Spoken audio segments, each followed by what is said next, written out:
2026 yilgi yangi Ravon Matiz bu shahar sharoitida qulaylik, tejamkorlik va zamonaviylikni birlashtirgan eng so'nggi avlod mikromobil hisoblanadi. Yangi model dizayni bilan ham, texnologik imkoniyatlari bilan ham avvalgi avlodlardan sezilarli darajada farq qiladi. Tashqi ko'rinishda 2026 Matiz yanada jozibador, aerodinamik shaklga ega bo'lgan. Old panjarasi yangicha uslubda bezatilgan, LED faralar esa tungi haydashni yanada xavfsiz qiladi.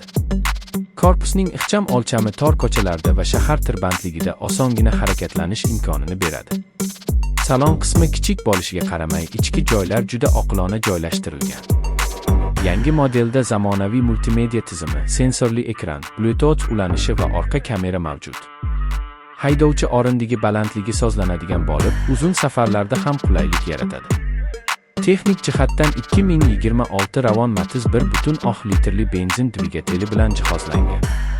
U nafaqat yoqilg'ini tejamkor sarflaydi, balki ekologik talablarga ham to'liq javob beradi. Avtomatik va mexanik uzatmalar qutisi variantlari mavjud bo'lib, foydalanuvchi istagiga qarab tanlash imkoniyati yaratilgan. Xavfsizlik tizimiga kelsak, yangi Matizda ABS, havo yostiqchalari, tormoz yordamchisi va barqarorlik nazorati kabi zamonaviy funksiyalar mavjud. Bu esa kichik avtomobil bo'lishiga qaramay, yo'lda ishonch va xavfsizlikni ta'minlaydi. Ravon Matiz 2026 yilda ayniqsa yoshlar, ayollar va shahar hayotini qadrlaydigan insonlar uchun ideal tanlov bo'ladi. Narxi hamyonbop bo'lishi kutilmoqda, xizmat ko'rsatish xarajatlari esa minimal darajada. Yangi Matiz bu shunchaki avtomobil emas, balki har kuni sizni ishonchli tarzda manzilingizga eltuvchi zamonaviy, ixcham va tejamkor yordamchi.